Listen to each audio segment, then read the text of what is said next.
In a world of violence, how can even Jesus possibly bring peace?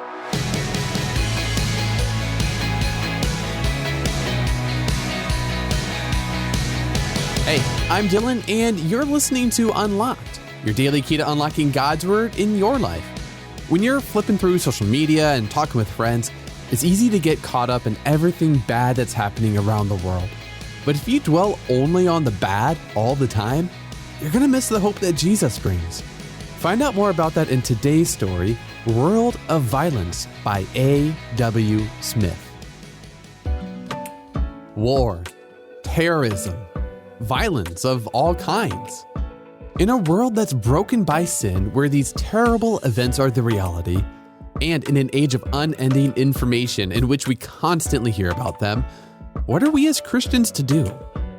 First, let's remember why these terrible things happen.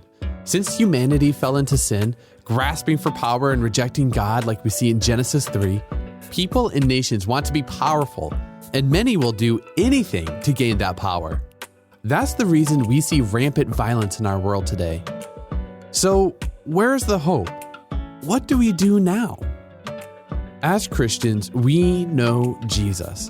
He is the loving God who saw our sin, our power grabbing, our violence, our disregard for God and neighbor, and he stepped into our world, becoming human to dwell among us. Then he died and rose again to beat sin and death. Jesus is the one who weeps with us at the sin that wreaks havoc on the world he made.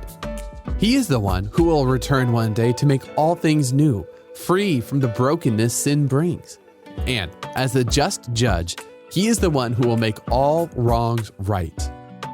In light of these truths, we know that we are loved by God and that he is at work in the world, taking even the bad things that happen and working them for his good purpose, to bring us back to himself and to restore all the good in creation that we, in our sin, have destroyed.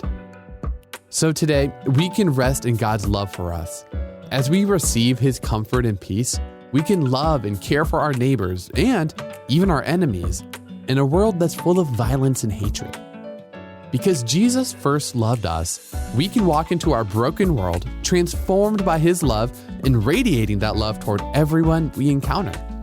We can trust Jesus with every situation, knowing that he cares deeply for his creation. Things won't be like this forever because Jesus will one day put an end to sin and death in this world once and for all.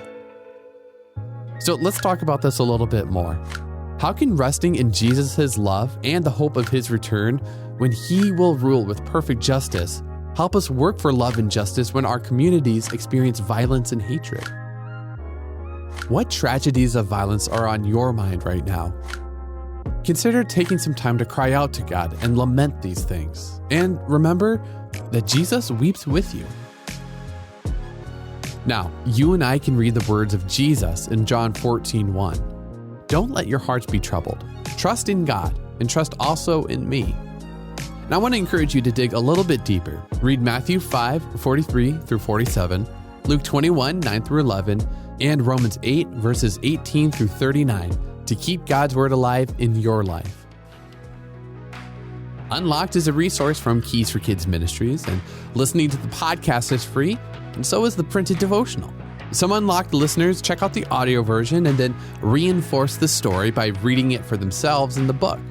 You can get a 1-year subscription for free when you go to unlocked.org and tap subscribe in the menu. And come back for tomorrow's devotional with Natalie, how your body will get unrecycled one day.